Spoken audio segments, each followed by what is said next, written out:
Shalom, shalom. First and foremost, I want to give all praises, glory, and honor to Yahweh Bahashem, Yahweh Shai Bahashem, Rachak Wadash. Double honors to the apostles and elders of Great Millstone, and salutation and much love and respect to you brothers out there pushing this word out in truth and sincerity. I finished watching this movie, Ready Player One, which brothers was speaking about, and I just finally, got a chance to sit down and watch it. And, it's clearly what do they call that? Predictive programming. Okay, because this came out, 2017? And now you have the whole metaverse thing, which this is just the metaverse, what it's showing you in this particular movie. And it's funny because they have these people living in these conditions that you see here. Right? They're living in like trailers like this and things like that. But then they go to the metaverse and they could be whatever they want to be. Right? They put on these glasses and they could go to the metaverse and be what they want to be. They call it something different in this movie. I believe it's the Oracle or something along those lines. But either way, it's the same concept, and they can be what they want to be and do what they want to do. So most people would just spend most of their time in there. They would spend most of their money on it. And this is what they're trying to paint, because what Esau wants to do is he wants to take all the natural resources, as he's been doing. He's been hoarding the natural resources, but he's going to hoard it on a whole nother level to the point where these people don't own anything. Okay?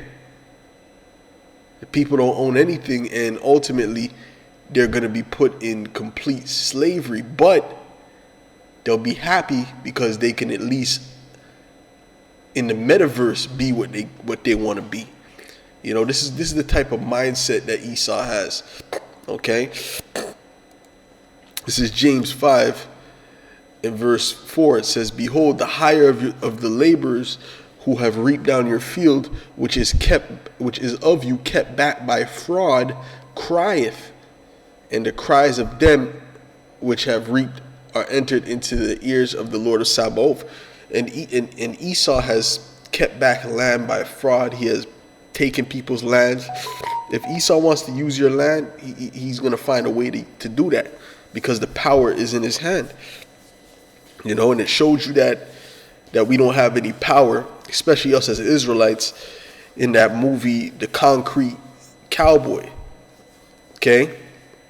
With Idris Elba. That was a good movie. I liked that movie. It was spiritual. Okay? And it showed you that we didn't have any power because they had their horses. They're taking care of their horses. And Esau came and, we have reports of malnutrition. Esau being the devil, and he came and he took the horses. All right? Because it's in the power of his hand to do so. It says, "Ye have lived in pleasure, and on the earth and been wanton. Ye have nourished your hearts as in the day of slaughter. Ye have condemned and killed the just, and he doth not resist you." All right, and that's what they've been doing. They've been killing the just. They've been stealing from the just. And they've been living in pleasure. These elites don't live the way we live, okay? Even these lower level elites, they don't eat the foods you eat, man. They don't shop at the regular grocery stores that you shop at, man. They get all their things are top quality, You're talking, you think you got something, you got a wine that's aged for 5 years. They got wines that go back to the 1800s. You see what I'm saying? Yeah. It's a different level of decadence. But they're doing this, and at the same time, they're looking to oppress you more and more. Okay? This is Micah 2 in verse 1. It says, "Woe to them that devise iniquity and work evil upon their beds. When the morning is light, they practice it, because it is in the power of their hand." And even that whole metaverse situation, that's evil, okay? I don't care how to make it sound cute and all this, that's all evil. Because what are they going to use that for? They're going to use that as that's the ultimate bread and circuses, okay? Not only are you going to be watching entertainment, you will be part of you will be able to be in the midst of the entertainment, man, without really being there. It's the ultimate bread and circuses. But that's how they're gonna do. That's one of their ways they're looking to distract you from not having anything. And they covet fields and take them by violence, and houses take them away. So they oppress a man and his house, even a man and his heritage. All right. Did not he take this land from the Gadites? Yeah, he oppressed the man and his heritage in his own house. All right, and that's what they're gonna do. That even if you in an apartment now, they're gonna oppress you in your apartment. They're looking to have cameras in apartments. They're looking to have drones all over the city. That's what it showed you in that movie. They had drones following everybody, looking, facial identification. That's the world that Esau wants. That's the world he's moving towards. Therefore, thus saith the Lord, behold, against this family do I devise an evil, from which ye shall not remove your necks, neither shall ye go haughtily, for this time is evil. So the Lord is going to bring up an evil time, okay, which is really just the sign of the end. The end of what? The end of the oppression, the end of the rulership of this Edomite, because Esau is not going to stop with his oppression. The only thing he's going to do is tighten the grip. Okay? Let's say if Esau were to go 10 years, everything that his NWOs accomplished, he's going to be looking to tighten the grip even harder. And 10 years after that, 15 years after that, he's going to be looking to tighten the grip even harder. He doesn't know how to stop. All right? He's the devil for a reason. Okay? So this is 2 Ezra 7:43. It says, but the day of doom shall be the end of this time, and the beginning of the immortality for to come, wherein corruption is past. All right. So that doesn't sound like we're gonna die in the kingdom. All right. Intemperance is at an end. Infidelity is cut off. Righteousness is grown, and truth is sprung up. This is in the kingdom. All right. So all this corruption and wickedness, that's gonna be done away with, man. Then shall no man be able to save him that is destroyed, nor to oppress him that hath gotten the victory. And that's what we're looking to gain. We're looking to get the victory. That way, we can't be oppressed by this devil anymore. Okay? You don't understand the relief, man. If brothers, once this place is destroyed, the relief, the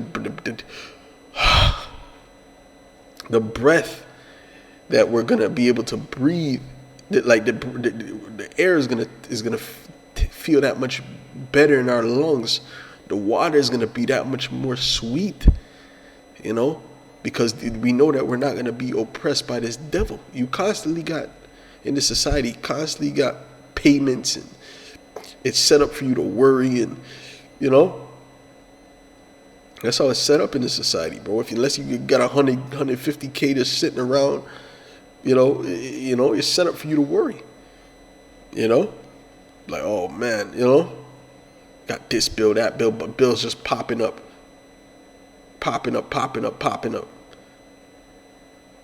And if you do make that kind of money, you still got to worry about bills because you got them taxes coming. Okay? Them big taxes. All right? So yeah, we're looking to see an end of this oppression, man, because Esau's, his mind is as Psalm 64 says, it says they think deep, they think deep. And this is deep, okay? Something like this is a deep thought for someone to do this, okay? To create a whole new world, and see, he's dancing with this chick in the metaverse that looks like an alien. It's basically her avatar, and he falls in love with the avatar. But then he has another friend who's telling him, listen, you don't even know if that's a girl, because you can be anything in this universe. Complete madness. This is Ecclesiasticus 36. My goodness. This is Ecclesiasticus 36 and verse 9. It says, "Let him that escapeth be consumed by the rage of the fire, and let them perish that oppress the people." You see? Let them that perish that oppress the people. And Esau is the number one oppressor of the people. So he's gonna have to perish, man. All of these decrees that he's decreeing they're wicked decrees. They're not righteous decrees. They're absolutely wicked. And these people are not even in an uproar because they're asleep. If you're asleep, you don't know what's going on. Okay? You don't know what's going on when you're asleep. When you're asleep, you're basically in the spirit world. You don't know what's going on in reality. All right? But we're not asleep, so we see what Esau is planning on doing. While these guys are talking about debates and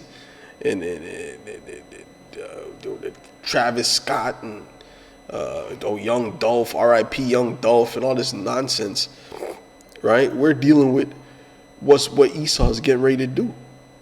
All right. This is Isaiah 10:1. It says, "Woe to him that decree unrighteous decrees, and that right grievousness which they have prescribed." What's an example of unrighteous decrees? Look what's going on in Austria, and Austria, right? Those are unrighteous decrees, man. I'm not even going to speak too much on it because you say those names, man. Hey, Esau likes to flag your account, which that in itself is an unrighteous decree that you can't speak truth.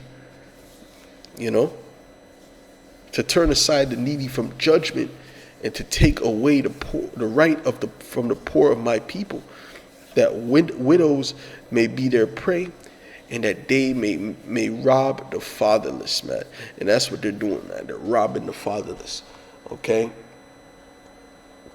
So ultimately, this is a good movie to watch, showing you where Esau is trying to bring it. So all those people who are into it, it's showing you these people are weirdos, man. Because they're going to be into this more than they're into reality. This metaverse nonsense. So anyways, with that, I want to give all praises, glory, and honor to Yahweh Shem Shai B'Shem HaKadosh. Double honors to the apostles and elders of Great Millstone. Salutation, much love to you, Aki, out there pushing this word out in truth and sincerity. Shalom.